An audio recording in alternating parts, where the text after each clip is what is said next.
Bukti.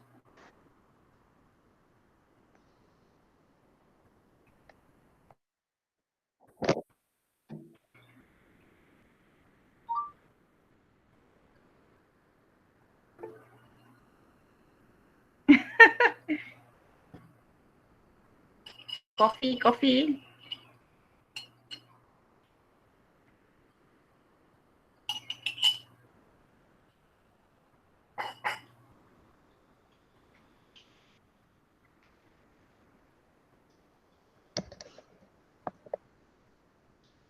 Assalamualaikum.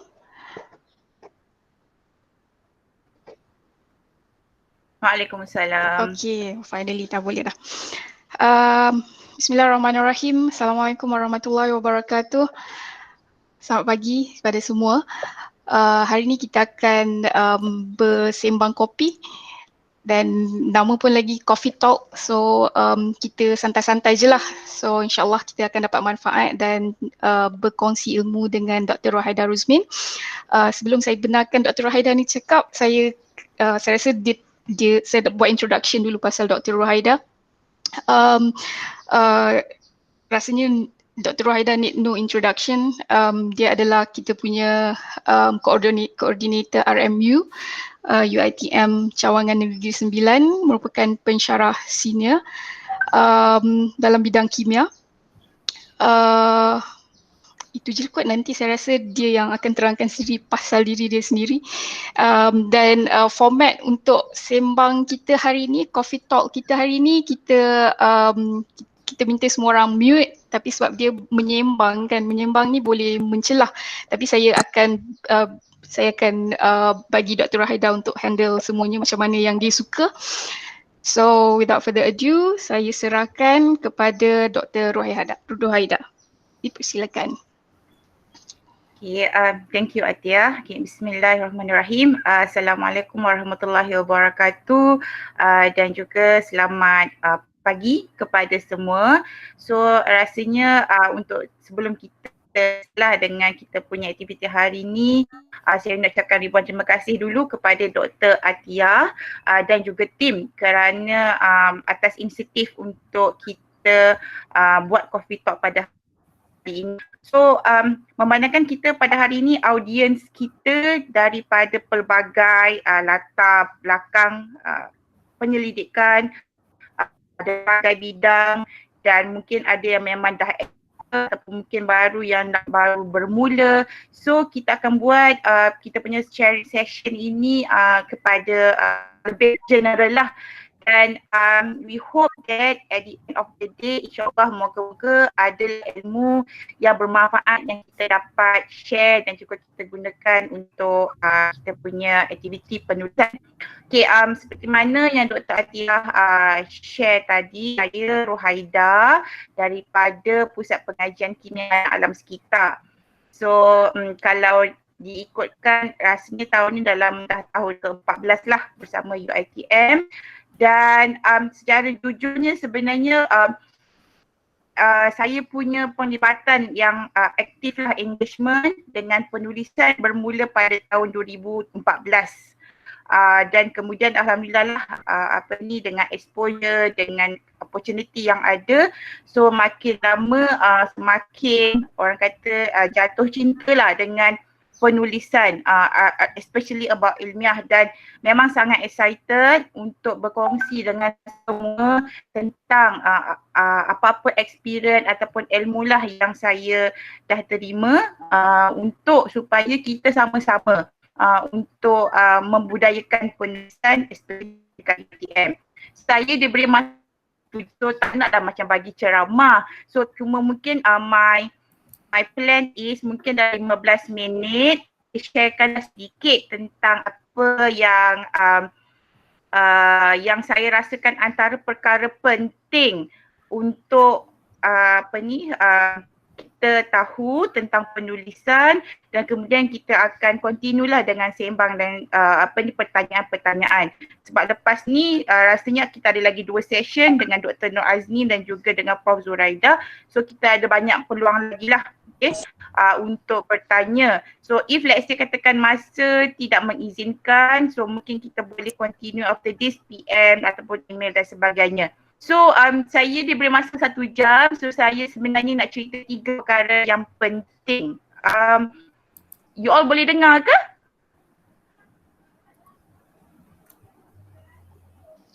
Boleh Dr. Haida. Okay, right. Boleh. Okay, saya nak cerita yang pertama. Okay, thank you banyak yang bagi feedback, terima kasih. Yang pertama saya nak cerita kenapa kita perlu write, why we need to write. So dalam kes yang ini kita fokuslah kepada scholarly articles. Okay, so kita tahu kita ada banyak pelbagai jenis artikel ataupun penerbitan yang kita boleh buat.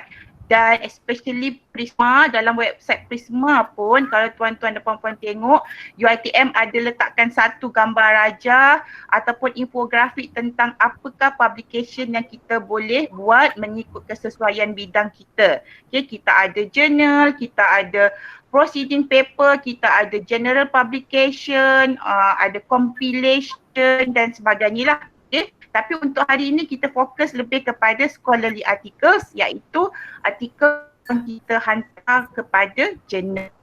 So persoalannya kita perlu menulis artikel di dalam jurnal. Setiap orang dia ada reason masing-masing, ada motivation masing-masing. So antara sebablah yang saya lihat dekat sini kenapa kita perlu ataupun ada dah kesedaran untuk menulis artikel. Yang pertama, ada lebih kepada kita punya sekejap ya.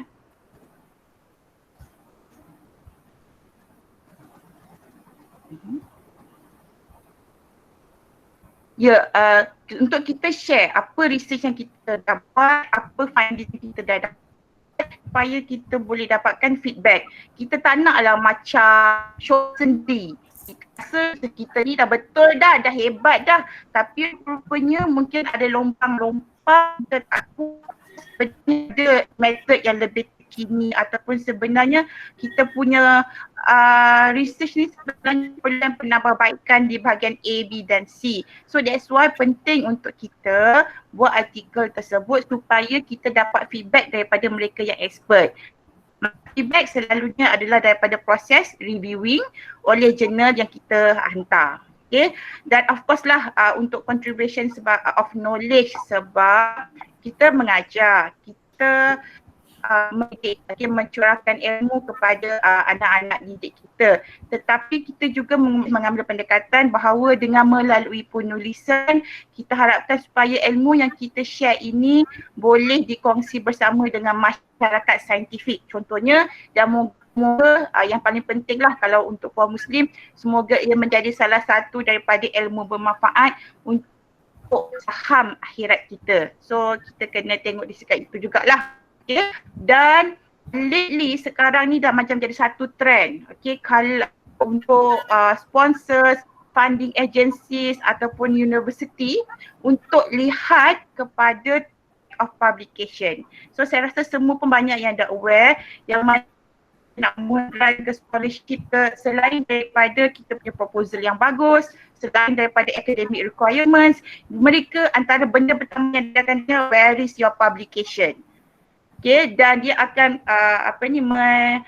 meningkatkan lagi lah peluang untuk kita punya whatever proposal dipertimbangkan.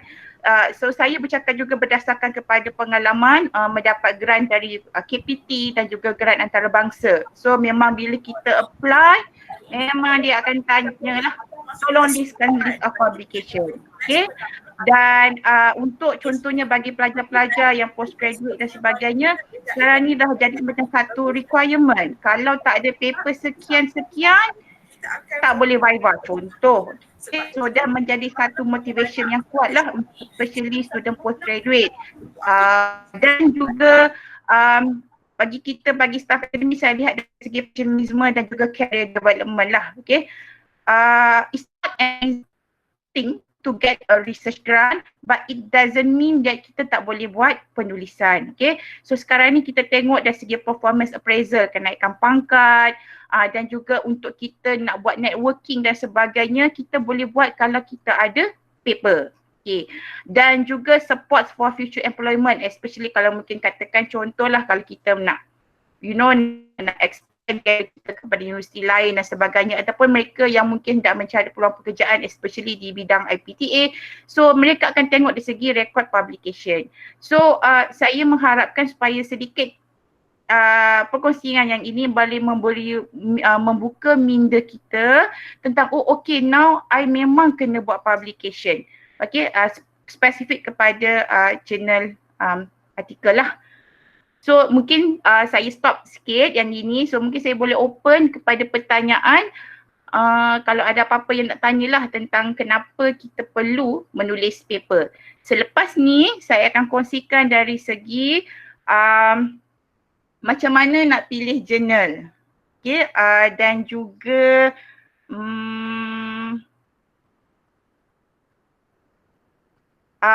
jenis-jenis artikel di jurnal. Okay, boleh tak sebelum tu sebelum kita open for chat dan sebagainya, saya nak explain sikit tentang jenis-jenis artikel dalam jurnal. Boleh kan?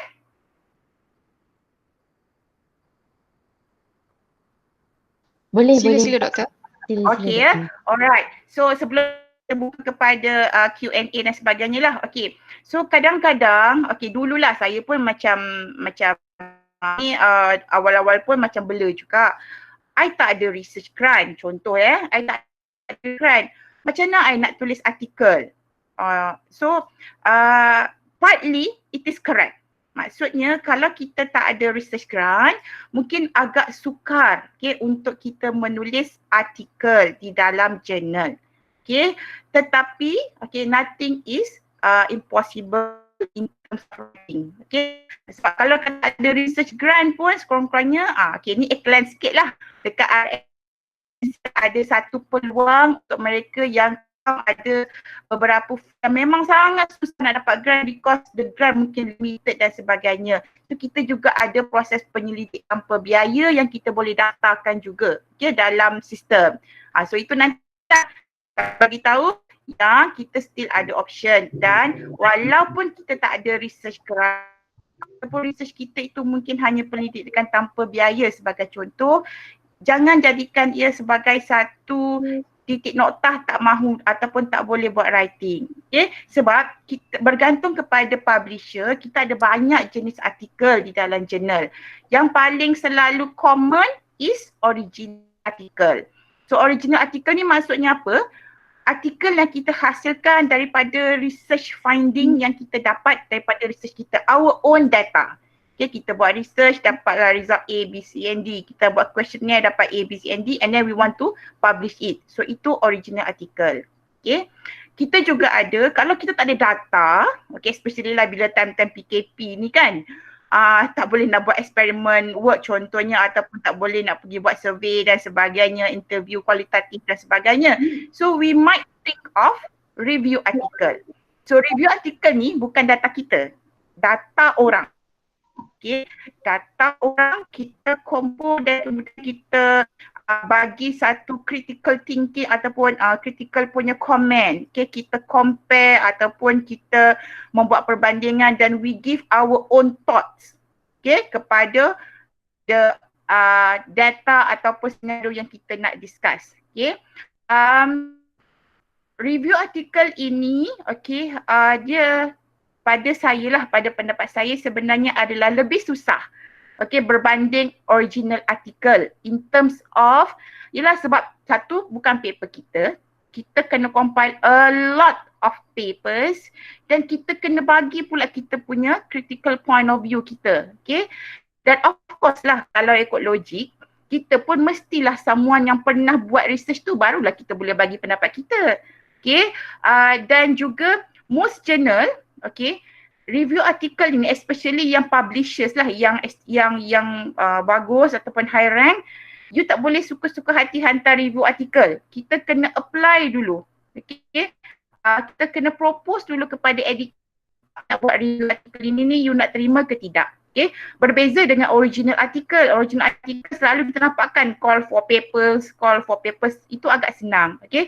Tapi review article especially for publisher yang dah established, dia kadang-kadang kita kena request dulu, boleh ke tidak. Okay, cuma bagusnya adalah kalau review artikel ini sangat senang untuk dapat citation. Okay. Alright, so maksudnya kalau kita perhatikan dia punya citation tinggi, maksudnya apa? Ramai orang paper tu. Okay, kenapa ramai orang cite paper tu? Sebab kan senang kalau kita nak research pasal A. Tak payah baca banyak paper, baca review paper pun cukup. Okay, so dia memudahkanlah dari segi pencarian maklumat, tapi dia agak susah sikit lah dari segi data dan sebagainya, okay. Tapi still, maksudnya walaupun tak ada research, tak ada data, kita boleh buat. Ada certain journal dia terima short report ataupun letter. Ini especially mereka yang memang tiba-tiba mungkin dapat result yang sangat bagus, tak menyempat-nyempat dah, tak sabar-sabar dah ni nak publish. So dia boleh, okay, approach short report ataupun letter. Boleh, okay, bergantung kepada publisher. Kita ada clinical case ataupun case studies, kita ada methodologist ataupun method, jarang tetapi boleh perspektif ataupun book review. So macam mana nak tahu sama ada boleh hantar ke tidak artikel-artikel ni kepada jurnal tersebut? You have to see in the website of the journal lah. Ada jurnal yang terima, ada jurnal yang terima. Okay, so that is basically lah maksudnya sekarang ni kita dah boleh fikirkanlah kat mana kekuatan kita ada data ke tak ada data. So kalau katakan nak jadi corresponding author ataupun main author tu mungkin susah sebab data mungkin tak berapa banyak ataupun belum experience, cuba untuk collaborate dengan established researcher. Asalkan you ada significant contribution dalam that paper, so you are entitled untuk jadi the authors in the paper. Okay, so saya nak kat sini adalah tidaklah semestinya kalau langsung tak ada research tidak boleh buat artikel. Okay, partly betul, tetapi kita masih lagi alternatif untuk hantar artikel kepada jurnal, mungkin untuk review artikel ataupun short report ataupun letter bergantung kepada publisher. So I think yang itu, so saya open lah kepada Q&A ke, ada nak tanya ke, nak sembang ke.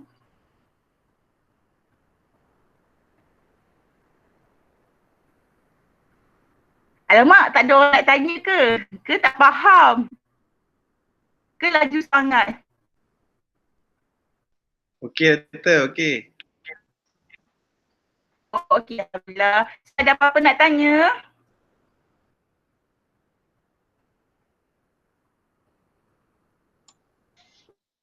Kalau paper yang tak ada data pula macam mana tu doktor?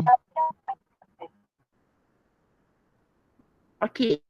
So ada bertanya dari segi paper yang tiada data. Okey, itulah sebab tu saya mention kalau tak ada data, apa yang saya faham dari sini, kalau tak ada data maksudnya eksperimen ataupun dari segi social science mungkin tak ada buat macam survey dan sebagainya. Okay. So that's why apa yang kita boleh buat adalah kita cuba scroll down publisher journal yang kita rasa ada potensi untuk kita hantar.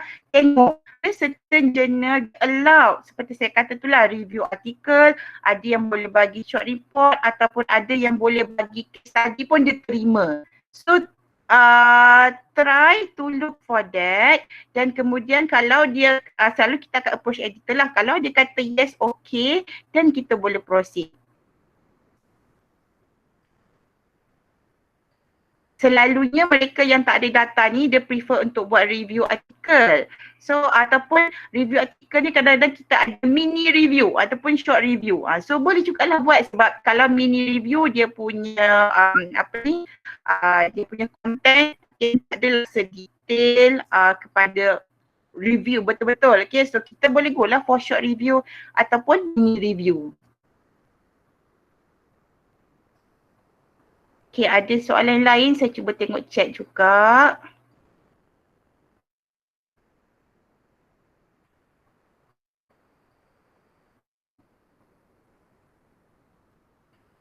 Oh ya, Puan Yasmin, doktor yang tulisan biru tu tak nampak. Bukan apa, itu contoh-contoh, itu sebenarnya cuma saya punya reference je. Dekat mana saya refer lah type of article in journal. Itu je. If guna data yang sama. Okay, so dekat sini kita selagi paper tersebut tidak dipublish di mana-mana, so tidak menjadi masalah lah untuk kita write a paper and then send to the prospective publisher. Okay, so saya pernah terima, ini berlaku dekat Q1 Journal, okay, yang mana saya menjadi salah seorang daripada reviewer. So dia pun present dia punya manuskrip and then saya review, and then ada banyaklah lompang-lompang, you know, it's quite shock jugalah kan, sebab yang hantar tu corresponding authornya profesor, tapi macam kita boleh trace lah ada beberapa yang kita rasa macam tak synchronize dan sebagainya, and then bila kita tanya and then kita bagi feedback lah, kita kata okay boleh tak you buat penambahbaikan semua ni, and then that correspondent author bagi tahu, oh sorry data ni tahun 2000, like macam contohnya tahun 2017, ini tu tahun 2014 punya, and then itu masa that student tengah buat PhD dan sebagainya, and then dia kata dia ada difficulty.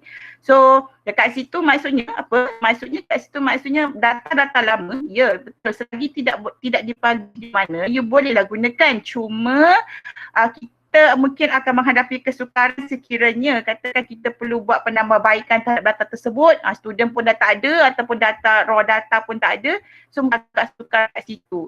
So dekat situ akan bergantung kepada macam mana kita communicate dan discuss reviewer.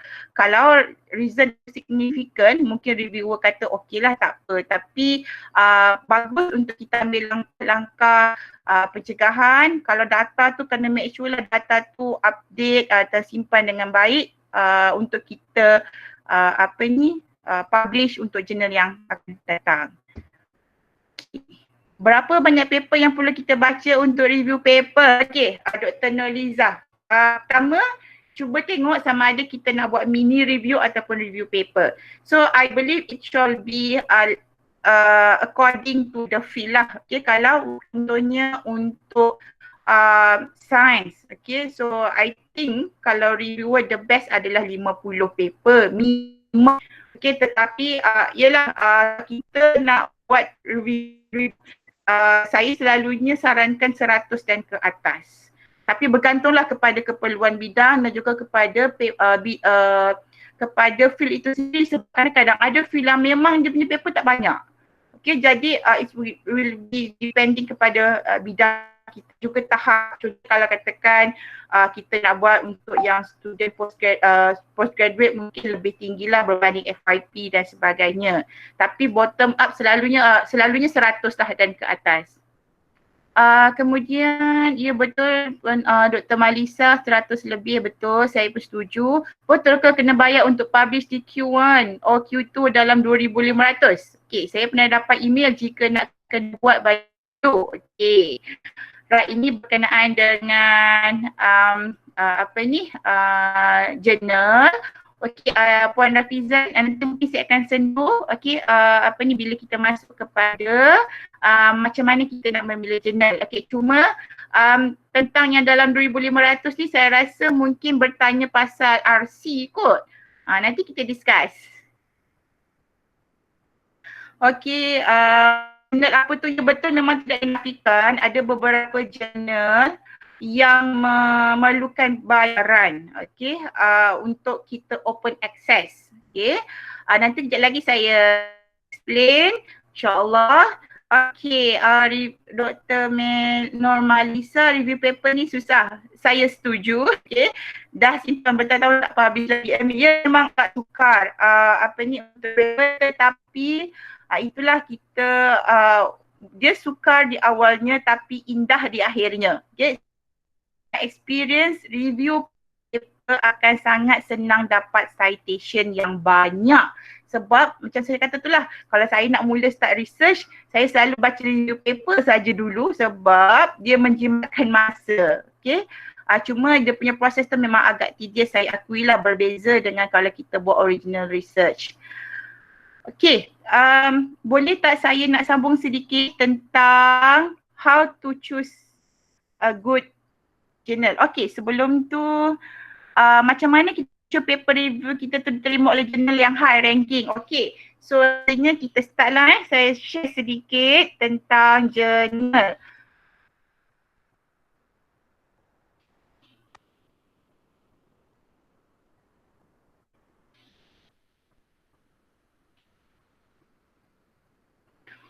Alright, so how to choose good journal. Part of this adalah daripada saya punya experience, part of that juga daripada feedback ataupun daripada reading lah, daripada scholarly articles yang saya refer. Okay, so macam mana kita nak pilih journal? Pada saya ada dua perkara paling penting. Yang pertama punya scope, yang kedua dia punya publisher. Okay, so di Malaysia, saya mensarankan agar sebelum kita memilih untuk nak publish dekat mana, firstly kalau boleh tolong make sure that journal itu tidak di blacklist oleh Ministry of Education, okay, so of Malaysia. So mana nak dapat list ni? So kalau you Google pun, okay, saya rasa dia akan keluar. If I'm not mistaken, UKM pun pernah keluarkan, ada a few universities lah, dia dah letakkan dalam Google senarai jurnal yang telah di blacklist oleh KPM. Okay, so kalau boleh dan memang mestilah janganlah kita publish dekat particular journal ataupun publisher. Okay, so boleh Google cari, okay, ada senarai dia. Okay, yang saya kata itulah suitable itu kita tengok kepada scope, okay, tengok kepada audience kita siapa, dan of course dia bergantung kepada field kita. Kalau saya dapat paper untuk saya review, basically selain daripada language dan sebagainya, language tidak semestinya you have to have a very English, tetapi biarlah English tu boleh difahami. Okay, that's why lah kita galakkan untuk proofreading dan sebagainya.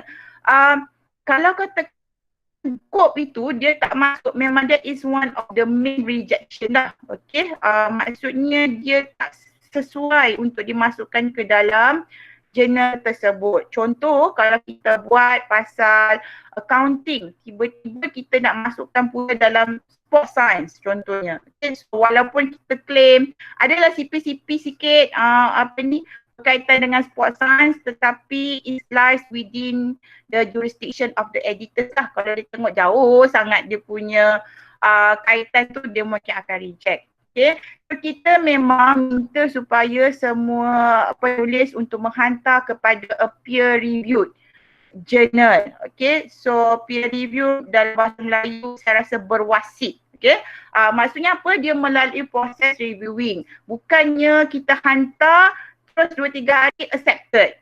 So something fishy there, okay? Sebab kita nak kena tengok, mungkin senang lah dari segi sekejap je dapat accepted. Tetapi long term, in terms of kita punya bila people tengok CV tu, you hantar dekat yang mana dan kemudian journal itu ragui, so dia mungkin akan backfire kita jugalah, okay? So kalau boleh make sure that the journal itu melalui reviewing process, okay, yang betul, okay? Dan dia akan reflect lah terhadap quality of the journal. Okay. So kita harap supaya kalau boleh tolonglah hantar kepada reputable, okay, publisher. Kita ada banyak, kita ada yang Scope, yang daripada Elsevier, kita ada daripada WOS, PubMed dan sebagainya lah mengikut bidang. Okay. Dan sekarang ni lately riset banyak dah cerita pasal index dan index. Okay, so secara simple lah, okay, indeks dan indeks ni adalah salah satu proses penarafan jurnal. Sebab kita ada banyak sangat jurnal sampai terkeluarlah predatory journal, okay, jurnal scam sebagainya.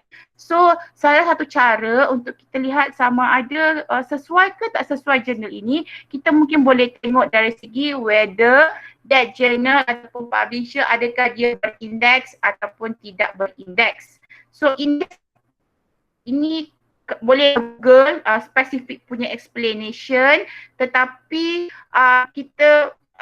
kita ringkaskan macam ni lah. Indeks adalah dari segi penarafan, okay. So of course bila dia nak membuat penarafan, jurnal-jurnal ini melalui proses stringent reviewing process. So dia ada yang bagus, dia ada clear dari segi reviewing dan sebagainya. So takut ini indeks yang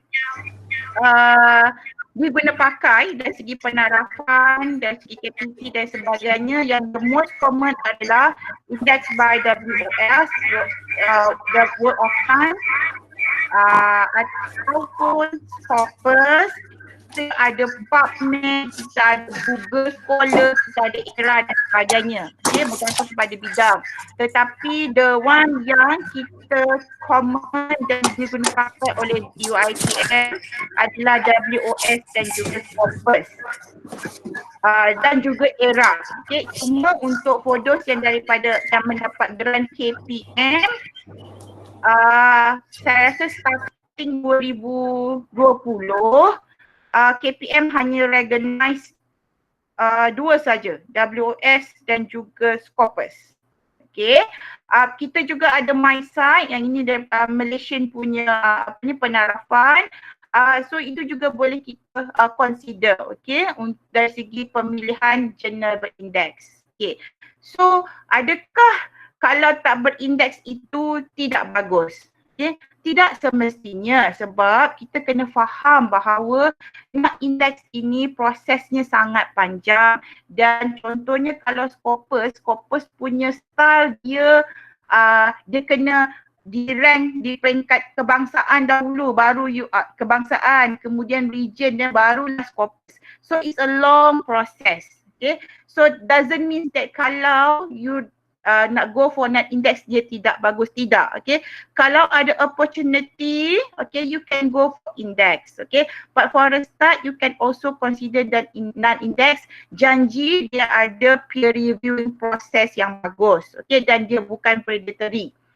Okay, macam mana nak tahu jurnal ni scam ke tak scam ke, kan? Okay, so banyaklah cara-caranya. Okay, so salah satu daripadanya kadang-kadang kita tengok jurnal ni too good to be true.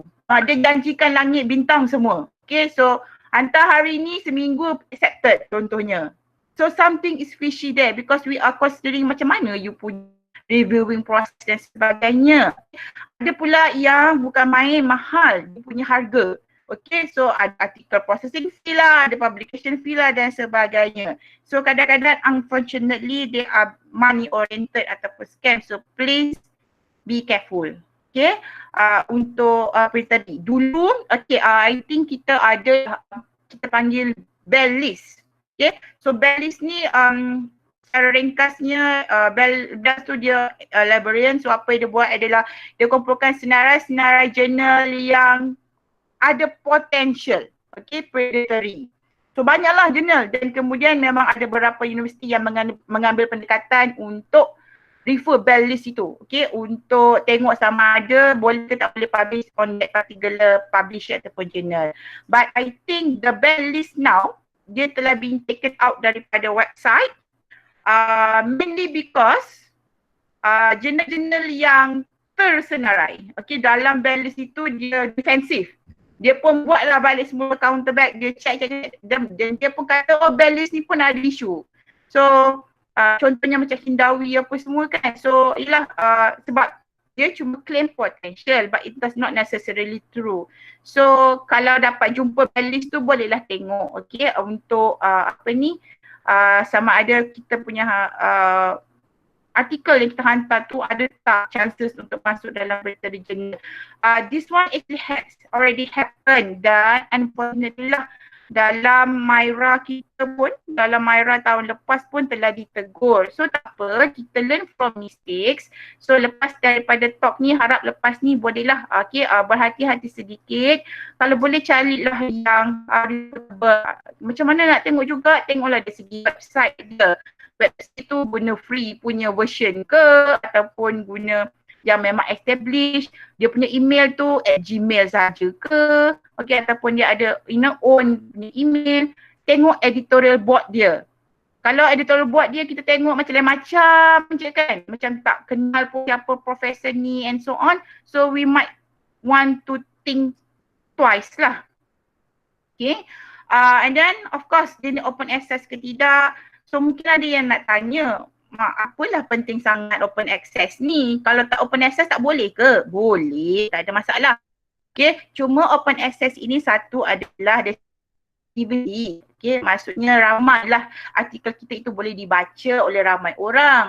Jadi kalau ramai orang baca, banyaklah potensi untuk decide. Okay. So bila kita punya citation itu tinggi, bermaksud satu menunjukkan yang research kita itu bagus dan juga menaikkan dari segi profil sebagai author. Okay. So kalau tak nak go for open access, certain journal dia kata okay, tak nak open access boleh free, kalau open access bayar. Pun ada juga publisher seperti itu. So tepuk dada, tanya iman dan juga tanya kedudukan kanan masing-masing kot saya rasa. Okay, sebab selalunya bila open access ada yang free alhamdulillah, ada juga yang kenakan bayaran. Okay, nanti mungkin saya sentuh sedikit lah pasal kos ni, pasal RC dan sebagainya. Okay, so saya rasa yang editorial board saya dah mention. Okay, kita kena tengok juga ada certain journal dia punya processing ataupun timeline management dia macam mana. I think DOAJ punya website is quite good sebab dia list kita dekat DOAJ ni. I think you boleh google lah DOAJ ni. Kita boleh cari, kita boleh filter kita punya journal yang kita nak pergi tu dari segi berapa masa dia dan juga adakah dia free ataupun kena bayar. Okay, so try to google dekat DOAJ ni, I think, ya DOAJ, and then cuba carilah dia ada nyatakan berapa tempoh masa. Kalau katakan contohnya certain publisher dia sangat lama, okay, dia ada cost tapi dia punya publicationnya sangat lama, okay. So mainly because dia sangat menjaga dia punya reviewing process ataupun because of the management dalam banyak volume, banyak sangat traffic free, jadi banyak orang hantar kat situ. Jadi kita kena bersabarlah dari segi publication, time tu mungkin lama dan sebagainya. Dan juga kita mungkin nak tengok jugalah dari segi rejection rate. Of course lah bagi high impact journal, rejection rate dia pun tinggi. Okay, why? Mainly because satu, ramai orang nak target for high impact journal, jadi dia memang akan very selective ataupun dari segi reviewing proses itu juga dia sangat detail. Okay, so basically some of the guidelines lah yang saya boleh share. Of course banyak lagi tapi kita ada time constraint. So basic things about macam mana kita nak pilih journal. Okay, so saya lihat kepada soalan. So jadi tadi Puan Norizan ada tanya pasal pembayaran. Ya betul, ada certain, that's why kena berhati kena dapatkan clear information sama ada that particular journal itu mengenakan bayaran ataupun tidak. So mungkin adalah yang nak tanya, okey, asal RC ya, okey, ya dulu ya saya cakap dulu sebab kita tak terima lagi any latest information. Kita ada satu inisiatif peringkat universiti untuk ranking yang kita panggil ranking champion. So ini dihandle oleh INCA. The approach yang dia buat adalah dia bagi mana-mana author berjaya untuk publish paper dalam Scopus Index Journal, sekiranya dia ada melibatkan publication fees, so UiTM boleh bantu bayarkan ataupun cover that publication fees, I think up to certain amount. Okay, ada 2,000, kejap-kejap 1,000. So apa yang dibuat adalah sama ada kita pay and claim, okay, of course lah dengan all the documents semua kita submitted to RC, kemudian INCA akan buat pembayaran ataupun kita minta INCA bayar dahulu. And yep, that process I think is very helpful dan juga satu motivation dah kepada authors. In fact saya pun pernah claim pun, okay, menggunakan pendekatan tersebut. Cuma untuk tahun 2020, we are not sure sama ada adakah proses tersebut masih lagi diteruskan ataupun dah dipindah milik dan sebagainya, sebab being told that ianya dipindahkan kepada INCA kepada RMC. Tapi kami tak dapat apa-apa info. Okay, so that's why kalau siapa-siapa yang hantar, mereka banyak hantar kepada KI. So saya akan channelkan kepada RC sebab dia RC, ranking champion yang dilantik. Okay, kerana ia sebenarnya bukan di bawah RMC. Cuma kita bantulah, okay, dari segi check dan sebagainya. So we are hoping dari selepas KP ni ke ataupun dalam masa terdekat mungkin adalah notification is either daripada INCA ataupun daripada RMC, adakah proses bayaran insentif, okay, untuk untuk publication index journal adakah diteruskan ataupun tidak. Kalau betul diteruskan, apakah form dan sebagainya, we are hoping that kita akan dapat official punya statement lah daripada mana-mana pihak. So, right. Kemudian, alamak panjangnya. Okey, sekejap ni. Okay. So Puan Norizan harap dah membantu. Okey, sekejap ni. Okey, Dr. Norizan, macam mana kita nak make sure review paper itu terima oleh jurnal yang high ranking? So itu saya rasa kita boleh discuss in detail, okey, dalam section yang seterusnya. Okay, macam mana Puan Eleni, macam mana kalau jenis itu tersenarai dalam Scopus tapi tiada dalam WS? Okay ke, or better pilih yang tersenarai dalam dua-dua? Okay, dia macam gini ya, WOS mistaken dia beroperasi di New York. Scopus ini adalah geng dengan Elsevier. Okay, dia ibu pejabat di Amsterdam. So dua-dua ini sebenarnya dua company yang berbeza ataupun dua organisasi yang berbeza. Ada certain field yang mana dua-dua merge. Okay, maksudnya dekat dalam Scopus pun ada, WOS pun ada. To the best of my knowledge, okay, setakat ini UiTM terima kalau dia Scopus pun ya, WOS pun ya. Cuma ada untuk certain field, WOS ini agak berbanding Scopus. Okay, dia scope lebih kecil, that's why kadang-kadang dia ada dekat Scopus, tak ada dalam WOS. So my advice is kalau untuk UiTM bergantunglah kepada keperluan, okay. Sebab ada contoh ya, kalau katakan dekat UiTM dia nak terima Scopus, dia nak WOS sahaja. So we have to channel our effort to get journal yang ada dalam WOS. Tapi setakat ini saya rasa di UiTM kita masih menggunakan Scopus, okay. Tak semestinya WOS. Scopus pun sudah memadai. Okay. Right, kemudian tapi kalau yang free journal tu banyak yang tak open, ya, betul. Mostly banyak yang free tu dia tak banyak open. So apa cara kita nak buat? Okay, so ni promote library pula lah.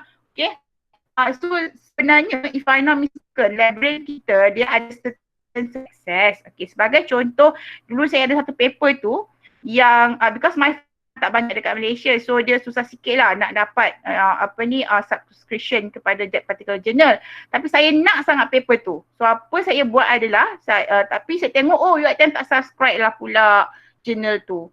So apa saya buat adalah saya write to librarian Negeri Sembilan contohnya. Saya katalah, okay, saya perlukan that paper. Boleh tak tolong carikan ke, and then bantu dari segi untuk dapatkan paper tersebut.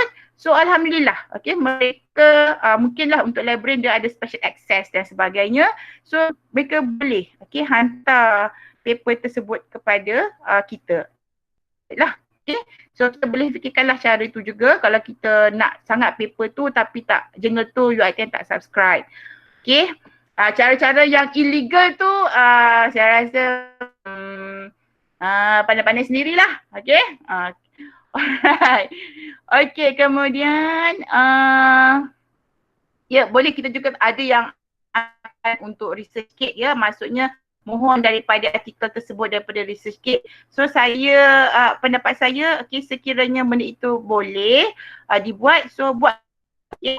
Cuma kita kena pakai jugalah perkhidmatan PITA.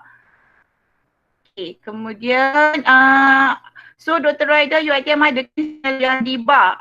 Yang itu mungkin kita boleh Dr. Ada untuk share kan kalau ada.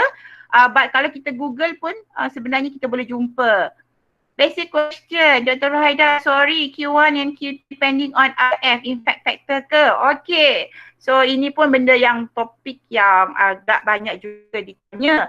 Q dengan RF different thing, tetapi dia mungkin interrelated. QQ ni, QQ kuartal ni apa? Basically dia adalah macam kita bagi categorize ya. Basically kalau Q1 ini adalah dia top 25 macam itu lebih kurang. Okay. Spesifik kepada field. Sebab of course lah jurnal ada dia punya specific field. Contohnya kan, kalau dekat untuk, saya ambil contoh ya, let's say material science. Okay. So Q1 journal ia adalah 25% top journal dalam subjek material science. Berapa ada yang, dan dalam kelompok tu pun ada ranking nombor 1, nombor 2 dan sebagainya. Okay. Dengan Q2, okay, Q3 dan juga Q4 basically. Impact factor pula adalah merujuk kepada jumlah citation. Okay. Macam mana nak kira impact factor? Senang cerita lah, yang simpelnya impact factor dikira adalah jumlah citation dibahagikan dengan, jumlah citation untuk 1 year dibahagikan dengan jumlah paper yang ada dalam that journal. So the higher the impact factor, maksudnya apa? Maksudnya banyak paper di journal tersebut telah di-cite. Okay, so sometimes impact factor yang tinggi, okay, memberi indikator bahawa dia berada pada Q yang bagus, which is Q1 dan juga Q2. But my personal opinion adalah dia adalah dua benda yang berbeza lah, sebab cara pengiraannya juga berbeza. Kenapa kita highlightkan Q1? Sebab it is not an easy thing lah to penetrate to that first 25. Macam contohnya kan, kalau kita ada 1000, so dalam top 25, okay, journal yang dalam 1000 journal hanya ada contoh 25 ataupun 25% saja yang kategori dalam, maksudnya apa? Dia sangat kompetitif, dia punya review proses sangat stringent dan the quality, okay, it reflects lah, maksudnya bagus dan okay. So that's why lah I think kita UiTM pun tak silap saya adalah plan untuk bagi pengiktirafan untuk dapat dan sebagainya, okay, because it reflects the quality lah of the paper yang kita hasilkan, indirectly quality of research. Right, okay, tengok kejap soalan lagi. Okay, so harap mana lebih mudah untuk publish, melalui conference atau terus submit ke jurnal? Alright, so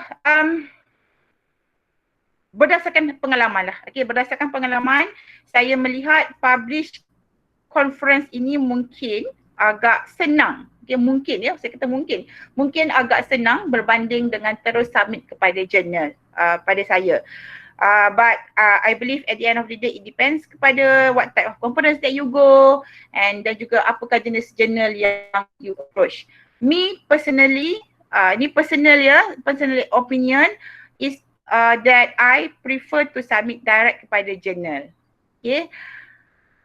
So Dr. Siti Sarah dah email Inka and dia reply suruh saya refer RMC. Itulah, but the problem is RMC tak ada bagi apa-apa notification. But nanti kami akan cuba untuk dapatkan detail lah, sebab kita kalau boleh nak dapatkan because this is involve money, so kita tak naklah nanti you all pun dah hantar kepada publisher apa semua nak claim sangkut dan sebagainya.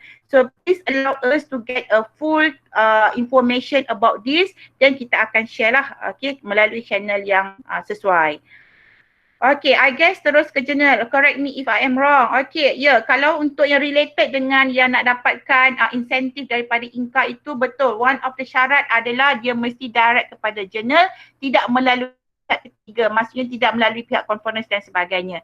So kena bear in mind lah, manalah tahu insentif itu masih diteruskan. So kita kena make sure that kalau kita nak claim paper kita itu dihantar direct kepada jurnal, bukan melalui conference. Okay, so now seterusnya, one professor from UM kata conference is only for socializing and updating with the latest research. Okay. Again, saya rasa in my humble opinion, ini di pihak saya lah, saya juga agak bersetuju, okay, yang mana conference ini adalah untuk kita networking, untuk kita kenal each other dan sebagainya. Tapi tidak menjadi satu kesalahan pada saya sekiranya kalau kita nak publish juga melalui conference. Not kalau ada opportunity tersebut. Alright. Okay. Dr. Rola daripada Unicel. Okay. Certain APT requirement untuk pass especially postgraduate PhD extreme paper yang di conference tak terima. Okay. Tak terima paper publish di conference. Better publish terus di journal. Saya setuju dan saya mendapat info begitu juga. Ada certain requirement. Saya kata di awal tu kenapa kita kena publish, ada what are the motivation. Ada people sebab dia nak fokus kepada untuk dia viva dan sebagainya, so that's why dia write dan dia target lah untuk ke journal dan sebagainya. Okay, itulah Dr. Inka reply tu je. Okay, so itulah insyaAllah ya, kita akan come out dengan the clear procedure. Okay, cara nak check, okay. Mungkin Dr. Waida boleh share cara nak check Q1 journal kat Skimago dan nak check Scopus kat website Scopus. Alright, okay. Okay, ini ada juga sebenarnya ada juga yang tanya nak check QQ ni, okay. Alright, kita ada dua ya. Satu, okay, yang diguna pakai untuk KPI dan sebagainya adalah Q yang datang dari website WOS.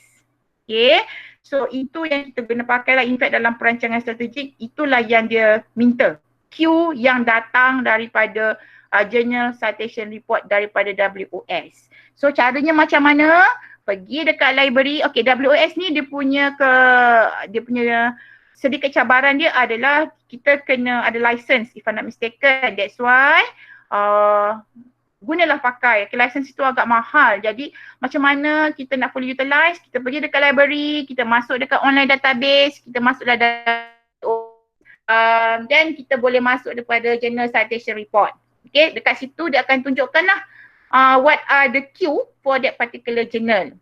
Satu lagi cara yang agak senang, yang free adalah, yang boleh Google je, adalah melalui Simago. So Simago ni kita just type je dekat Simago our journal and then dia akan keluar jugalah. Okay, so untuk screening saya rasa kita boleh guna Simago untuk at least get an idea lah where is our journal punya kedudukan, kat queue berapa. And then kemudian masuklah kepada pita, cuba tengok juga di WOS sebab dia kadang-kadang berbeza antara satu. Macam mana nak check Scopus kat website Scopus? So mungkin detail punya cara, I hope that team Dr. Atia boleh mungkin buat slot ke kerjasama dengan PITA. Basically, okay, Scopus pun sama, okay, kita masuk melalui PITA sebab if I'm not mistaken dia juga berbayar. Okay, masuk dekat PITA, carilah website Scopus. Bagi mereka yang pernah menjadi reviewer, one of the advantage adalah dia mungkin ada account lain, account personal yang Scopus bagi untuk log into Scopus pun boleh guna pakai juga. Okay, so Dr. Ellie harap dah menjawab lah, okay, sedikit. Nak tanya pendapat doktor, mana lagi baik publish dalam bukan open access atau referred journal yang boleh dapat banyak citation? Okay, macam gini, okay, pandangan saya, okay, sebab memandangkan sekarang requirement untuk kenaikan pangkat, untuk whatsoever lah, banyak yang melihat kepada Scopus, okay. So mungkin kita boleh consider untuk publish dalam Scopus dahulu, okay. Dan kemudian baru kita fokus kepada citation. Sebab apa? Sebab satu citation ini prosesnya lama. Lama maksud saya macam gini, kalau kita publish paper tahun 2020, the chances kita nak dapat citation mungkin 2021, okay, sebab paper sekelit kan tahun 2020 baru nak baca, baru nak buat research dan sebagainya, dan agak lambat lah. That's why kalau dari segi Myra punya audit pun dia contohnya untuk Myra 2018 dia tak tanya pun citation 2016, dia tanya untuk paper yang 2014, 15, 16 macam itu. Sebab apa? Sebab there is potential of citation. Namun sekarang ini dah macam satu preference ke. Sekarang ni dulu kita duk tanya kat orang, you punya Scopus index berapa Sekarang ni dah ada pula tanya citation berapa. Okay? Why? Because dia memberi reflect tentang the quality of the research, quality of paper yang kita hasilkan. Okay? So kita rajin tulis paper tapi orang site pun rasa macam syok sendiri pula kan. Tapi tak apalah, it is a long way process.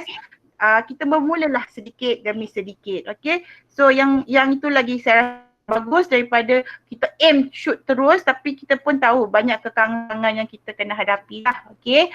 Right, so pada saya Scopus dulu ini untuk kita lah kan, yang kalau untuk profesor mungkin dia ada strategi dia yang berlainan, tapi untuk saya rasa pendapat saya kita fokus dulu kepada Scopus dan kemudian kita cubalah untuk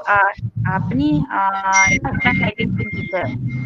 Alright, so certain journal, point lain ni, certain journal mungkin berbeza sangat nilai Q2 antara Semaggo dan WS. Maybe Q2 di Semaggo tapi Q4 di WS. Ya, betul. That's why lah kita tengoklah kepada requirement. Okay. Ada certain universiti, contohnya dia nak tengok dari WS saja untuk reporting dan sebagainya. So mungkin lebih bagus kalau kita start dengan WOS. Okay. Tapi Semaggo tu kita boleh gunakan untuk screening dan sebagainya lah. Okay, Dr. Ellie kalau tak salah boleh Google Scopus author preview if nak check. Betul, okay, setiap author, siapa-siapa yang pernah ada publish paper dalam Scopus, so dia ada Scopus ID. So kita boleh check juga dari situ. Okay, so Dr. Elina, thank you for sharing. Okay, nanti kita tengok, okay, boleh tengoklah yang lain. Dr. Raida boleh bagi tip untuk membuatkan artikel atau paper yang telah kita publish dan Scopus yang ada sejak akan set paper kita itu dengan lebih banyak dan menaikkan index citation kita. Okay, that's why saya merasakan pemilihan jurnal itu penting. Okay, sebab kalau jurnal tu kurang audiensnya, so the chances of us getting citation juga mungkin akan berkurangan. Okay. Kemudian dari kita lah macam mana kita nak visiblekan paper kita tu yang kita rasanya sebelumnya ada talk daripada RMC, dia bagi tahu okay macam mana nak visible, kita ada research case, And then beberapa platform lagi lah, kita ada Google Scholar dan sebagainya. Okay, so yang mana kita boleh tunjukkan lah, okay kita ada paper-paper ni. So kalau katakan contohnya you perlukan insider daripada publisher ataupun you nak deal bersama dengan author tersebut serta pula. So visibility itu penting, macam mana kita nak visible. So I am hoping that mungkin lah okay ada satu session khas ke apa ke, macam mana kita nak visiblekan publication kita. Google Scholar, kalau boleh adalah account Google Scholar. Tak ada paper lagi pun tak apa, jangan risau, buat je dulu Google Scholar tu punya account. Okay, so itu antara yang paling pantas lah. Okay, dan kemudian sedikit demi sedikit kita improve. Okay. Hopefully Dr. Masita sedikit sebanyak lah, okay. Dan okay, ada yang berkenaan citation ni, ada mungkin yang tanya boleh tak kita self-cite? Maksudnya kita cite paper kita sendiri. Berdosa ke tak berdosa? Macam ginilah, begini. Kita kena lihat dari segi banyak angle, okay. Yang penting jangan over. Maksudnya apa? Kita punya paper tu ada 20 semua cite paper kita je. Itu pun kita rasa macam syok sendiri juga, okay. Tetapi ia tidak menjadi satu kesalahan. In fact, saya baru je attend satu proposal grant punya seminar daripada Jerman di EDIC, okay. So dekat situ dia share, very good lah. InsyaAllah kalau ada rezeki, kita mungkin boleh buat satu lagi sharing session, okay, tentang program macam mana menulis grant proposal. In fact, Dr. Masita pun saya rasa one of the candidate yang sangat sesuai, okay. So self-citation ini maksudnya apa? Kita cite paper kita sendiri. Saya rasa tidak menjadi satu kesalahan sebab dia menunjukkan apa? Pertama, kita dah pernah buat research tu and then we know what we are talking about. Okay. Janganlah seperti saya kata oversight paper kita ni daripada 20 reference, 10 tu paper kita je.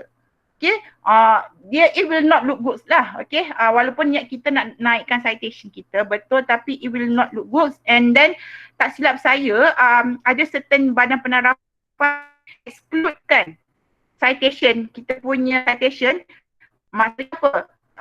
Mana yang berapa banyak oleh kita, berapa banyak yang di-cite oleh orang lain. Jadi kalau yang kita punya, yang paper, yang cite paper sendiri lebih banyak, it will not look good lah. Okay, but boleh saya ringkaskan, boleh self-citation tapi biarlah berpada-pada. Okay. Dr. Alina, better guna yang ini official untuk check Q1 Q2, betul. Guna yang WOS. Okay, Dr. Zati, okay. Alright.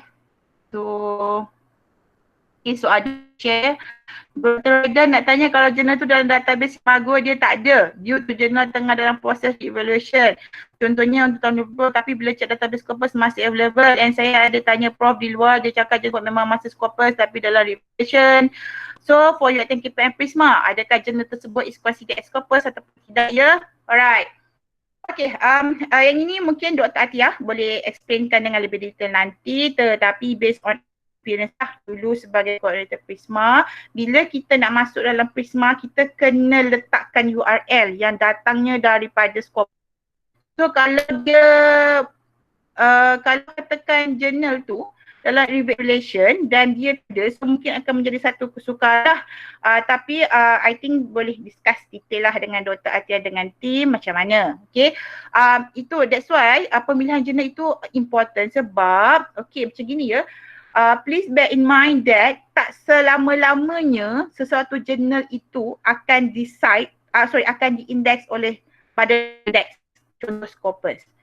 Ada certain jurnal dia tahun contohnya 2016 dia masuk, 2018 dia terkeluar dah. Okay, why? Banyaklah faktor-faktornya, okay, yang dilihat oleh Scopus. So kadang-kadang kita kena berhati-hatilah sebab that's why penting kalau boleh pilihlah jurnal yang dia ada consistent record, good record dengan Scopus ataupun badan indeks supaya kita tak nak kejap masuk, kejap keluar, kejap masuk, kejap keluar. Okay, so dia akan memberi efek kita nanti, especially kalau katakan contoh ya, grant tu minta supaya mesti kena indeks jurnal. So kita pun hantar dengan keadaan kita rasa oh masa time tu dia masih lagi Scopus X, but tiba-tiba hilang pula tahun tahun seterusnya. So mungkin menjadi satu masalah lah kepada kita punya requirement dan sebagainya. Right. Okay. So hopefully membantu menjawab sikit lah Dr. Sarah. Okay. So nak check. Okay. Okay, baik. Thank you. Alhamdulillah. Okay. So saya rasa adakah mana-mana soalan yang saya tertinggal? Saya mohon maaf. Boleh juga back semula. Kita ada lagi satu, sebenarnya kita dah terlebih 4 minit. So saya serahkan kepada Dr. Atiyah kot sebagai moderator. Apa okay, kalau katakan we already have elapsed kan dalam masa 4 minit ni. Saya mengharapkan dengan sedikitlah ilmu dan juga knowledge yang saya share ini dapatlah memberi sedikit pendedahan kepada tuan-tuan dan puan-puan tentang kenapa kita kena write, macam mana kita nak pilih jurnal dan juga beberapa basic questions pasal kuartal, impact factor dan sebagainya. This is my first time dekat Google Meet ni untuk jadi macam like penceramah ataupun speakers. So definitely akan adalah apa-apa kekurangan. I'll apologize and saya minta maaf dan saya harap supaya tuan-tuan dan puan-puan dapat terus bersemangat lah untuk membuat penulisan dan sebagainya. Due to the PKP ini akan memberi lebih banyak ruang lah untuk kita tengok balik semula kita punya publication, mana-mana yang kita boleh consider untuk artikel, dah boleh start untuk write, polish dan sebagainya. Dr. Atiyah, mungkin I think else. Okay. Sebelum tu Dr. Atiyah lupa. Okay.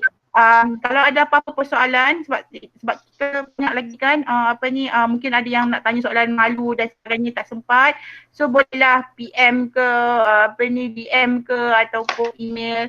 I believe team PGI di bawah Dr. Nur ada PGI, kita ada RMC, penulisan dan sebagainya, will be very happy to help for any questions. Okay, so daripada saya Dr. Atiyah. Okay, terima kasih banyak Dr. Rohaida. Saya percaya kita semua banyak dapat input daripada hari ini. Kami di unit penerbitan dan penulisan nak ucapkan terima kasih kepada Dr. Rohaida. InsyaAllah slide nanti saya akan cuba untuk saya akan dapatkan daripada Dr. Rohaida dan kita akan share lah. Dan hari ini juga kita tengok banyak soalan yang mungkin tak sempat nak jawab lah ni kan. So kita akan boleh kumpulkan soalan ni dan kita tengok yang mana saya boleh jawab, yang mana kalau saya tak boleh jawab saya akan bagi kepada Dr. Rohaida dan orang lain untuk jawab lah. So insyaAllah kalau memandangkan banyak lagi sebenarnya yang boleh kita discuss, mungkin kita akan ada sesi yang akan datang. Cumanya untuk hari ini selepas ini kita akan ada satu sesi lain. Dan juga untuk setiap sesi kita ada borang penilaian yang berbeza. So saya minta, dengar ke saya cakap? Dengar. Okay, alright. Okay, so saya minta kita isi borang penilaian sesama sebab kita pun nak dapatkan jam latihan. So minta tolong isi borang penilaian, ada dekat chat box. Saya rasa link tu ada dekat chat box dan kita akan hantar jugalah nanti link tu dekat WhatsApp group. Dan untuk sesi kedua lepas ni kita akan rehat lebih kurang 5 minit. Kita bagi Dr. Azni standby. Dan oleh itu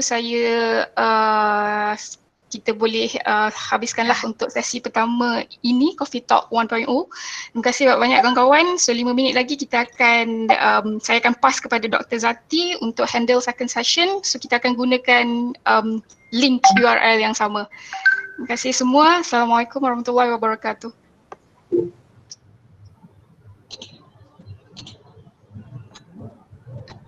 Saya Zati Akmal, saya akan handle untuk sesi yang berikutnya. Sebelum dalam masa bagi masa kepada Dr. Azni untuk prepare kita punya talk kejap lagi. Saya nak mohon rakan-rakan untuk mutekan mic masing-masing sebab kita tak nak perbualan kita didengar oleh orang lain. Jika kita rasa kita tak ada, tak nak letak kita punya video ataupun kita punya muka dekat dalam ni pun, kita boleh disablekan kita punya video recording lah. Jangan lupa pada setiap sesi kita ada borang penilaian jam latihan yang berbeza. So saya mohon rakan-rakan untuk isi borang Coffee Talk 1.0 sebab selepas ni kita akan ada borang latihan untuk Coffee Talk 2.0. Kita jumpa lagi 5 minit. Terima kasih.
Saya ingin memohon kepada rakan-rakan untuk pinkan video Dr. Azmi sekarang ni supaya kita boleh tengok dia bercerita tentang pengalaman dia, sesi berkongsi macam mana dia start off publication, sebab ini program yang santai-santai. Kita nak dapat tips daripada orang yang senior ni agak susah lah kalau bukan waktu pejabat kan. So kita gunakan masa yang kita ada ni untuk kita curi ilmu dia sikit untuk kita simpan sama-sama dan kita akan gunakan insyaAllah.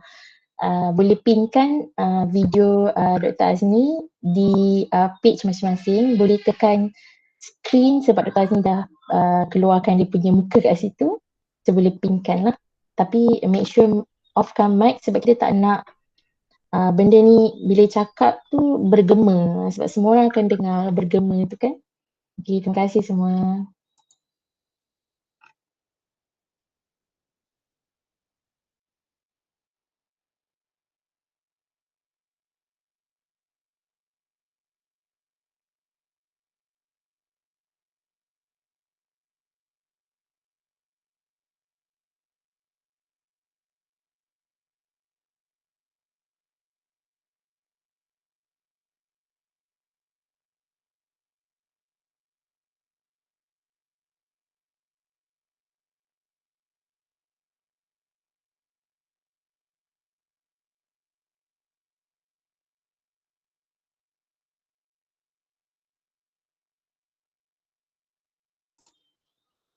Okay, Assalamualaikum warahmatullahi wabarakatuh dan selamat pagi.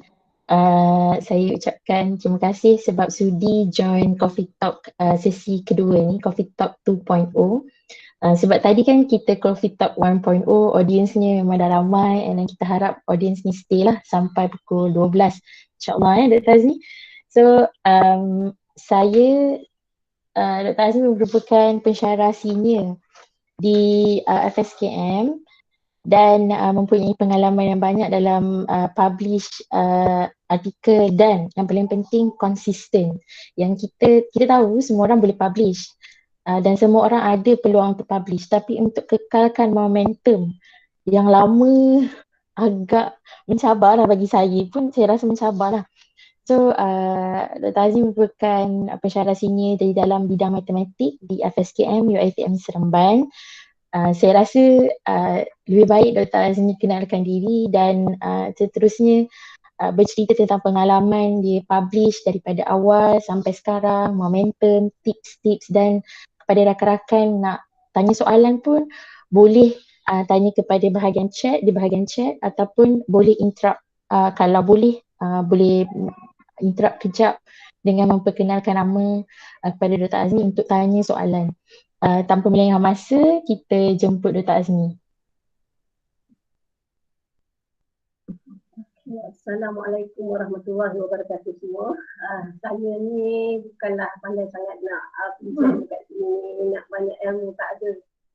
Rasanya macam tak ada benda yang saya macam tak ada apa yang saya boleh ni, dengan saya tak ada slide sebab saya ingat ini adalah program santai. Jadi saya nak cerita pasal saya mula bekerja dengan UiTM pada tahun 1992. Tetapi pekerjaan pada masa itu adalah teaching. Okay.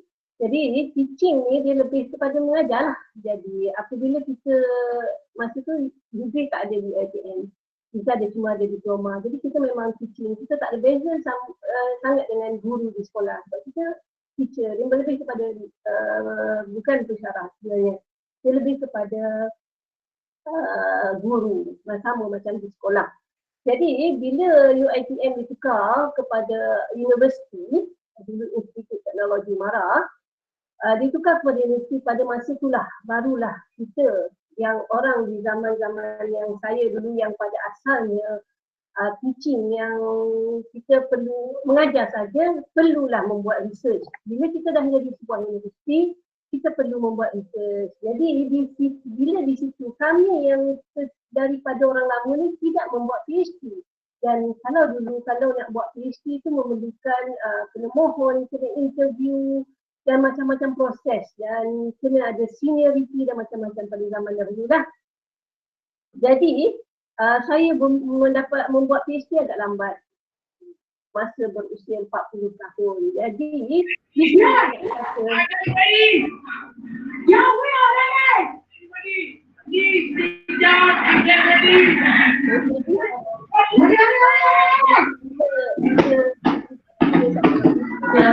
mulanya saya penulisan menulis macam tu, barulah kita buat research. Sebab bila kita buat nak menulis tu bukan satu perkara yang senang.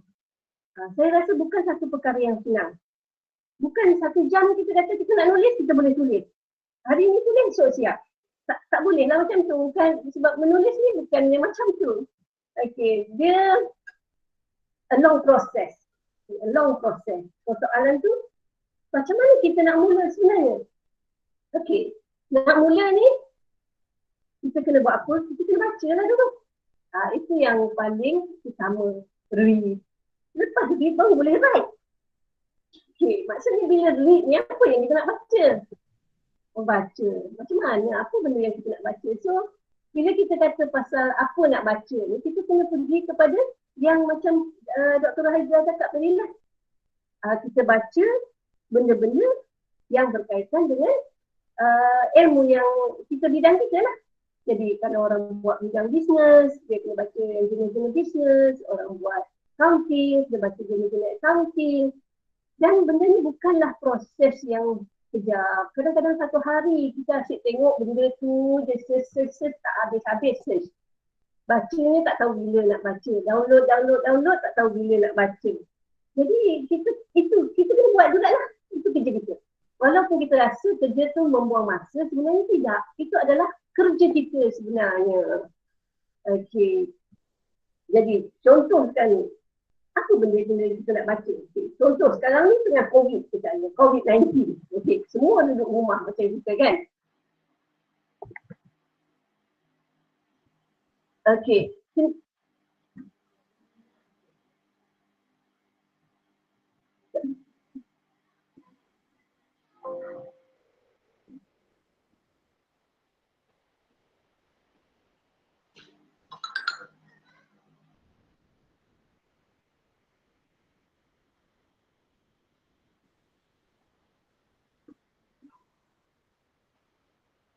Okey, jadi bila kita cakap pasal COVID ni, kalau kita bidang matematik, kita fikir apa kita nak buat dengan ni. Kita pun carilah paper-paper pasal COVID-19, kita carilah paper-paper pasal ni. Okey, tapi bila kalau orang bisnes, apa aku nak cakap ni? Nak buat apa? Nak cari apa? Okey, katakan orang bisnes ni fikir pula, what is the effects of business, of COVID-19 to business? Orang psikologi pula, effect of psychology. Okey, nampak? Dia sebenarnya memberi kita idea. Okey, katakan orang law couple bila berlakunya COVID-19. Okey, so itu sebenarnya adalah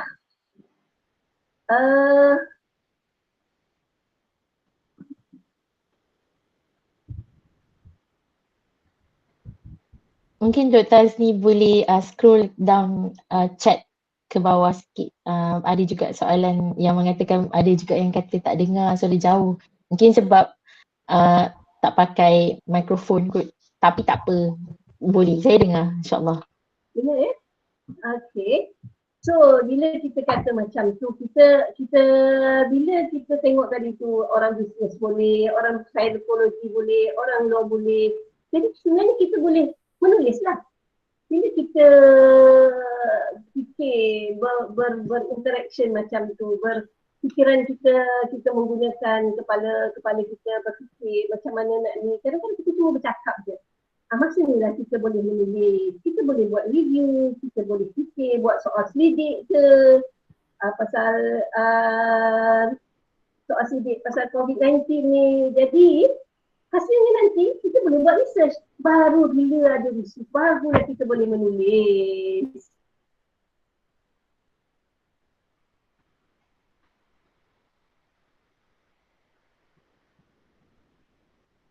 Okey, macam tu. Alright, jadi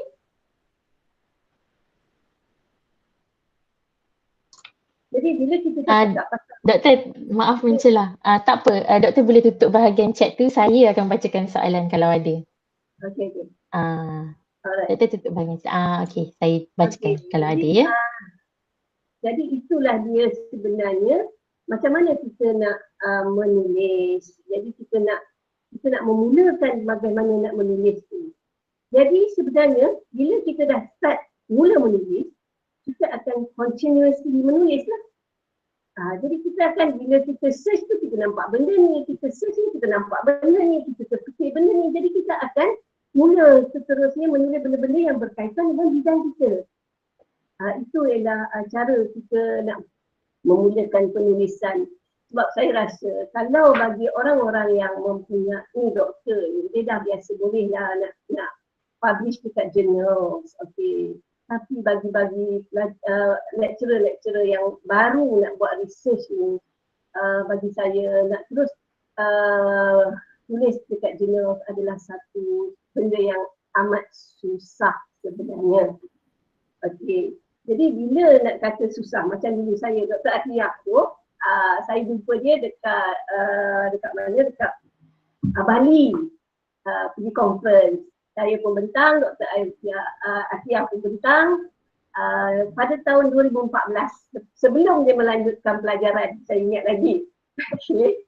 Jadi masa tu kami ni, macam saya masa tu baru aja lulus PhD, saya memula dengan conference dulu. Jadi saya nak cerita lagi ni pasal conference lah sebab Dr. Rohaida dah cakap pasal terbit dekat journal. So saya pergi ke conference dia pada 2014.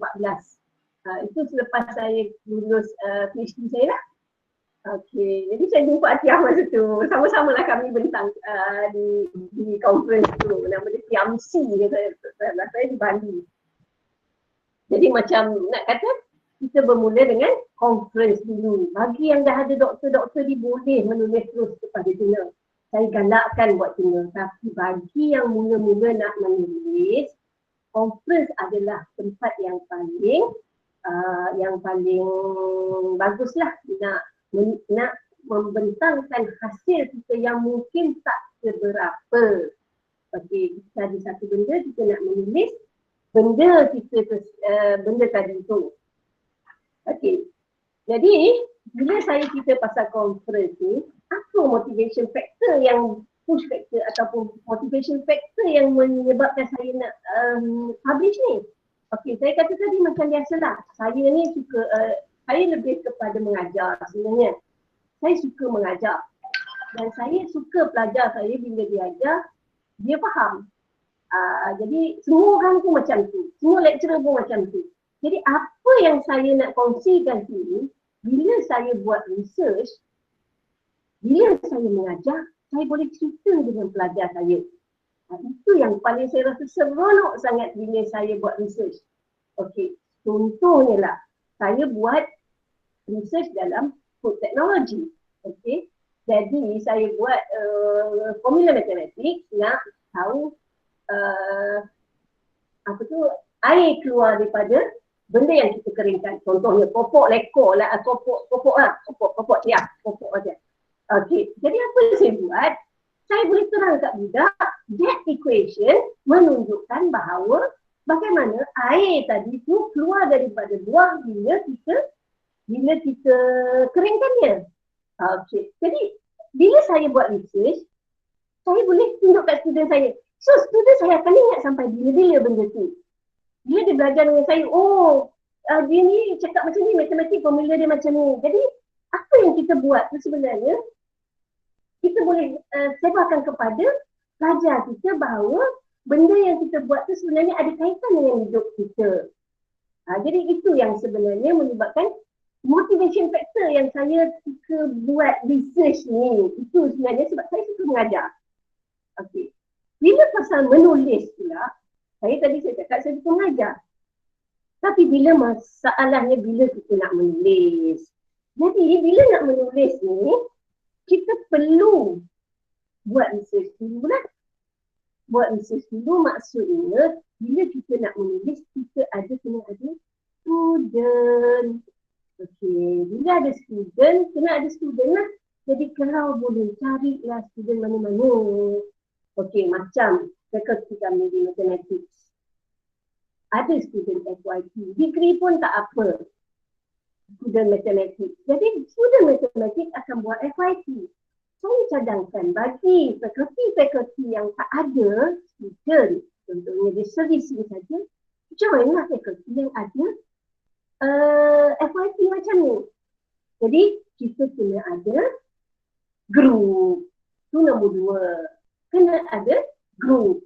Jadi kata kita buat research, kita nak mengajar, sekarang kita cari group. Okey. Bila kita cari group ni, kita bukan cari group saja-saja macam tu nak masuk nama kat kertas. Tidak. Kita cari group, kita sama-sama belajar, maksudnya kita ada meeting lah sekali. Bila nak ni, cari group. Jadi benda-benda macam ni lah yang cara kita untuk kita terus bagi motivation untuk kita untuk membuat. Jadi mungkin bagi saya nak menulis tu benda yang susah. Tapi bagi orang seperti business atau orang law ataupun orang English, menulis bagi dia bukan benda yang susah. Jadi sekarang ni kita kena ada group lah. Carikan kawan yang sama-sama boleh buat research. Maksudnya bahan kita, tetapi kawan-kawan kita boleh follow kita. Itu cara yang saya rasa yang efektif lah. Macam saya buatlah dengan grup-grup saya macam adalah grup-grup kami. Jadi dia buat sikit, jadi semua buat sikit-sikit seorang, jadi akhirnya kita akan dapat hasilkan satu paper. Okey, yang itu kita kena buatlah. Jadi nak hantar ni pula, kita biasanya untuk yang baru-baru belajar hantarlah ke conference dulu. Sebab kalau terus hantar ke jurnal, rejection rate dia tinggi. Saya mula-mula dulu, saya nak hantar Journal of Food Technology. Saya hantarlah paper saya. Setahun lama masanya dengan 4 kali review. Datang lagi sampai 4 kali, and at last apa yang dapat? Tak make sense lah. Soalan tu dalam dia ada yang komen-komen yang tak make sense lah, macam-macam lah. Jadi dia mengambil masa yang lama.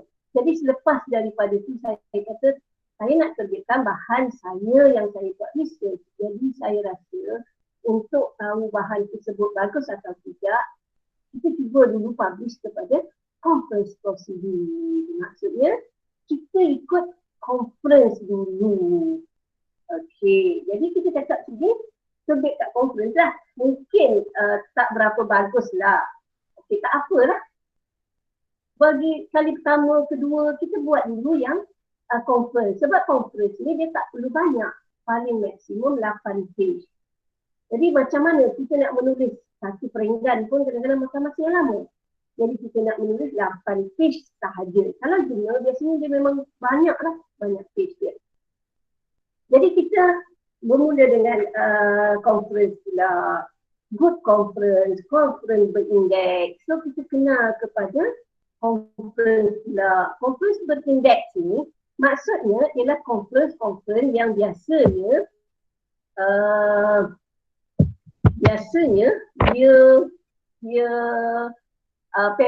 dia akan terbitkan proceeding yang ada dalam Scopus, index by Scopus.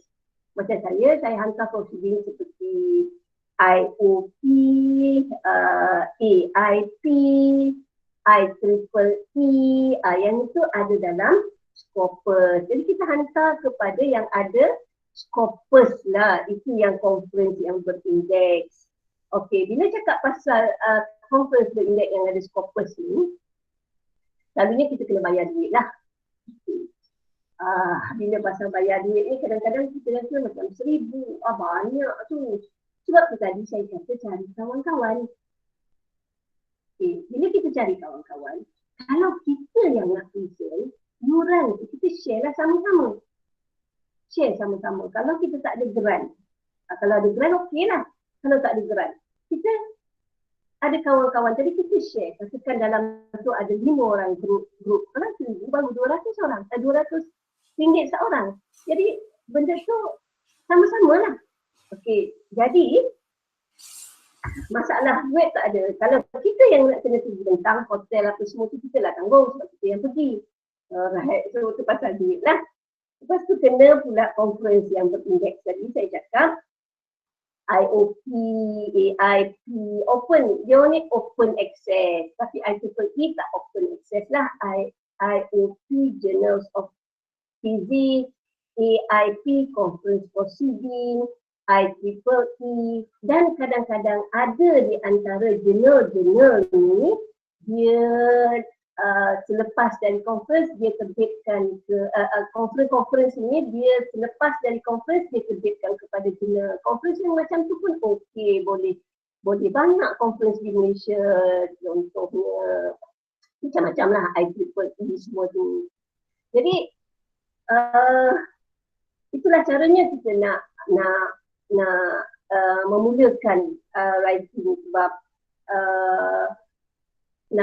kalau nak terus kepada jurnal saya rasa agak sukar. Itulah sebabnya saya dulu bermula dengan pergi kepada conference. Okay. Kemudian motivating factor pula yang boleh. Kita jangan anggap benda kita pergi conference tu memang kita akan dapat ilmu dari situ, kita akan socialize kat situ. Sebab saya pada satu ketika tu ada orang dari Brazil buat paper. Dia ajak saya, dia tanya paper saya tu, saya bagi programming dia buat. Lepas tu saya share knowledge dengan dia, and then dia terbitkan paper based on apa yang saya punya tadi. Jadi benda tu dapat di mana-mana daripada conference lah. Daripada conference saya pergi, dia cuba nak buat dia punya sampai apa benda dia punya ni, dia nak cuba masukkan formula saya.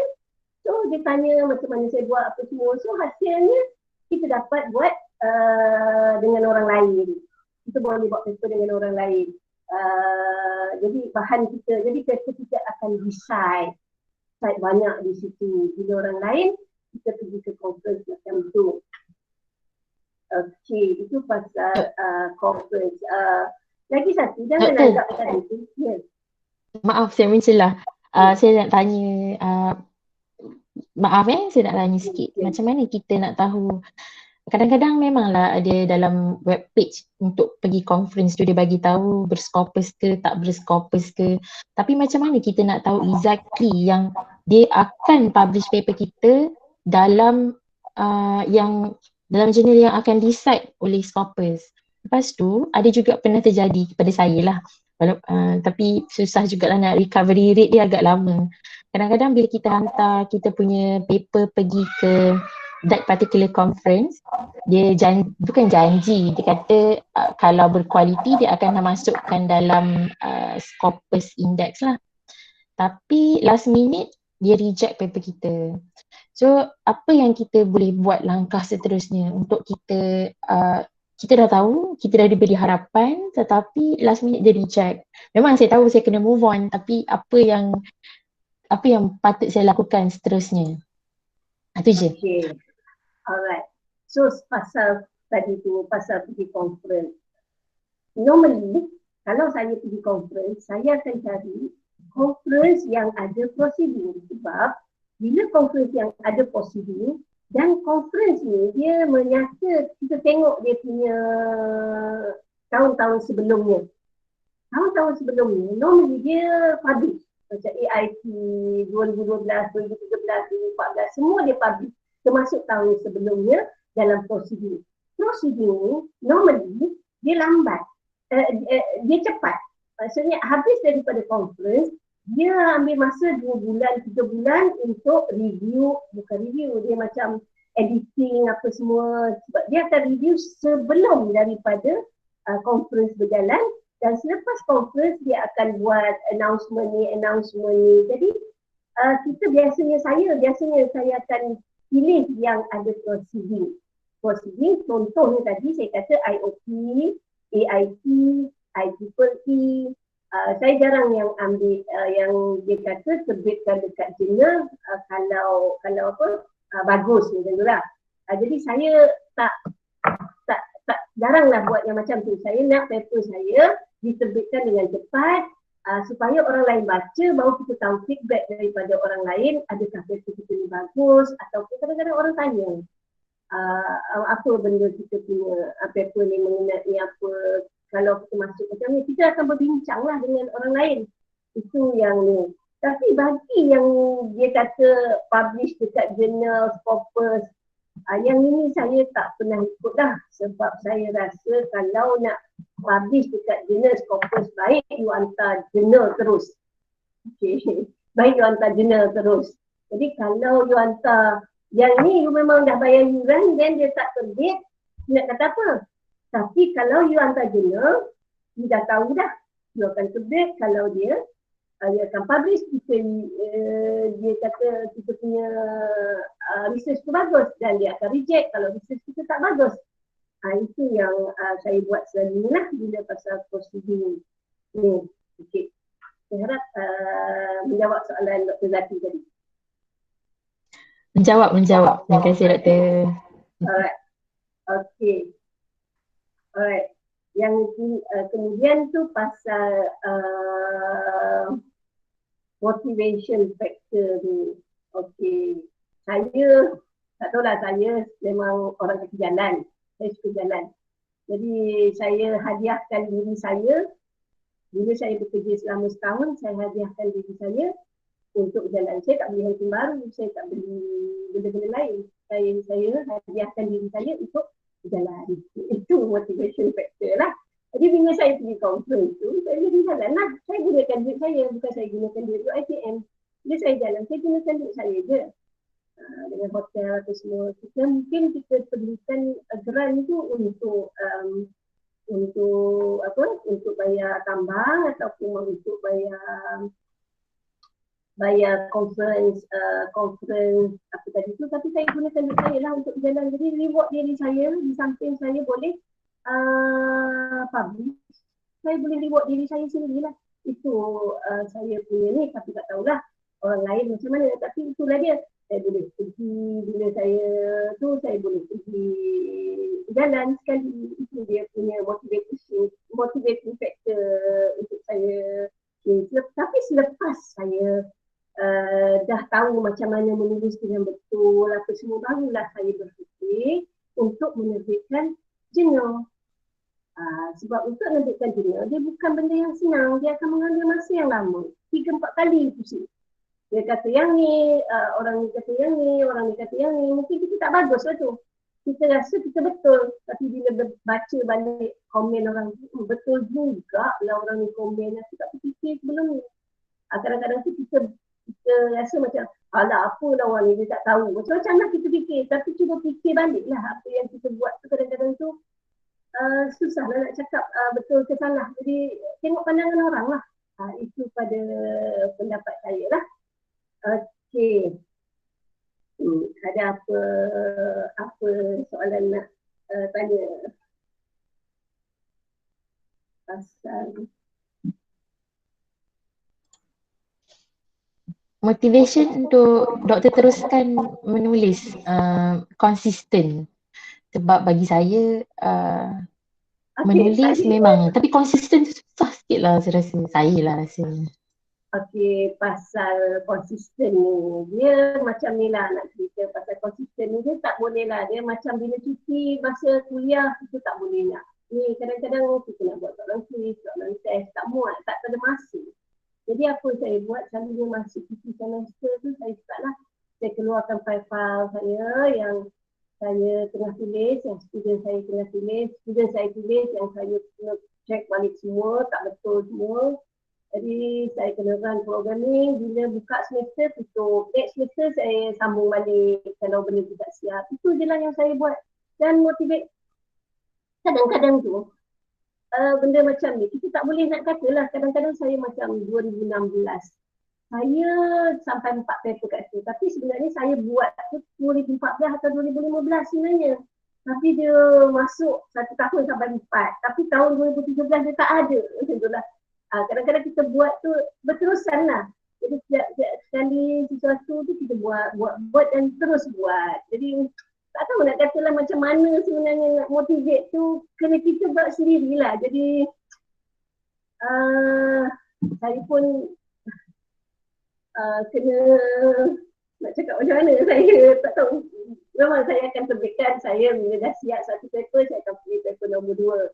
Bila dah siap dia, saya pergi hantar yang tu, saya akan masuk paper nombor 3. Saya akan seterusnya, saya akan buat satu-satu paper lah. Dan sekarang ni masih ada pending, macam pending bila buat macam tak jadi. Jadi benda-benda tu berlaku bila kita buat menulis ni. Dan saya bukanlah orang yang pandai menulis. Saya akan menulis, tulis je lah apa boleh tulis, lepas tu potong. Memang macam tu lah. Saya rasa memang kita kena menulis sebab itu yang membezakan kita dengan guru sekolah. Okay. Itulah yang saya cakap. Kemudian tu geran kalau boleh dapatkan geran lah. Kalau tak ada geran ni payah sikit untuk motivate kita nak menulis. Kalau tak ada geran, kalau ada geran kita ada motivation sikit.